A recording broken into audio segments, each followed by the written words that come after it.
This is just an off-the-cuff recording. Sometimes when something is on your mind, you don't prepare, you don't write notes down, and maybe you ramble. So I guess this is a ramble session then. Why are we so divided? When you think about it, it has to bother you a little bit. You have one group pushing to this side, and you have another group pushing to this side. And in a place where everyone should be together, they're being driven apart. And you wonder why. One of the biggest reasons why there's so much division is because we have, in many cases, two warring factions seeking for power. Power mainly in the form of politics. Politics is a game of power because whoever is in control, gains influence, gains power. Let's look at a simple example. In fact, you know what? I'm not going to mention any specifics. I want you to insert whatever issue is bothering you, whatever issue concerns you, put it in this slot. You will find you have one party either supporting it and the other party rejecting it. No middle ground. No middle ground. Why is there never a middle ground? When you need power, you need people, especially in a democratic society. You need people because people have the power of the vote. If you compromise, you may lose that vote. And that is why there is so much division. The leaders of these parties look at the issues and they will not compromise. Even if it is for the betterment of the people, they will not compromise, because to compromise would mean to lose votes. So I'd like you to insert whatever issue it is and wonder, why is there so much polarization? One group going over there, one group going over there. It's because we have an issue. And in many cases, I do not say we should compromise on every issue, because there are issues you need to put your foot down on. But in many issues where there can be compromise, there is none, because neither party is willing to meet and compromise so that we can move forward. And in many instances, a compromise is needed.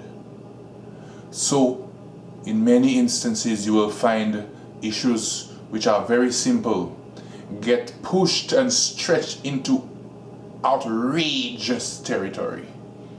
Things that now become almost abnormal, almost stupid, almost foolish. You wonder, how could these people who are supposed to be so smart act so foolishly? Insert whatever issue bothers you. I will not bring it forward, because if I bring forward an issue, people will get stuck and say, okay, this person, oh, he's from this party or he's from that party. I want you to insert your particular issue, your particular grievance, your particular concern in this segment right now, and think, why does the other side not agree? Why do they seem to be the complete polar opposite of what I want them to be. Why do they seem to? Why can't we? Why can't we get along? We're supposed to get along. And then you will see that there is no compromise, because the people who are on top of these political organizations will never compromise, because it will mean they will lose votes and therefore lose power. So that's the issue. But what can we do about it then? People sometimes forget how much power they have. Your power is in your vote. You have to make these people realize that, hey, my vote is precious, and you do not automatically have my vote, and you can't lump me into a group. I am free to think for myself. You will not control the narrative for me. I will look into what others have to say. I will have an open mind. I retain the right to vote somewhere else. Whenever you decide that, then all of a sudden you have taken your power back. But as long as you said, you know what, I am this, I am that, I will always vote this way, I will always vote that way.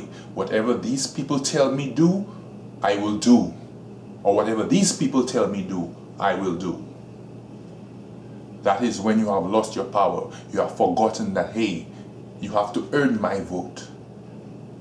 I have the right of franchise, and I will use it in whatever way I see fit. And then when these organizations also automatically, they will realize that, hey, these people can now think for themselves. They can think rationally. They can see where there is a need to compromise. Then they will do it. Because then you have taken the power back and said, hey, okay, these people want this. I will give them what they want. And they will stop acting so irrationally, doing foolish things, saying stupid things, suggesting stupid things for the public.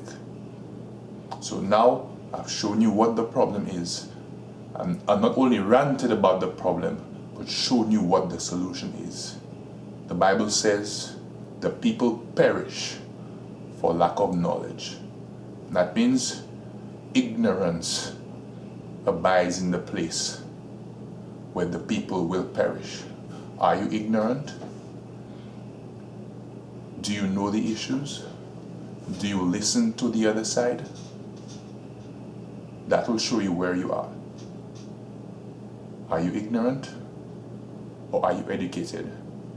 When I say educated, it doesn't mean that you have to go and get a doctor's degree. But do you know the facts? Have you listened to the opinions of the other side? Are you in a place where your vote is earned? Or have you guaranteed your vote to a side? Food for thought. Thank you.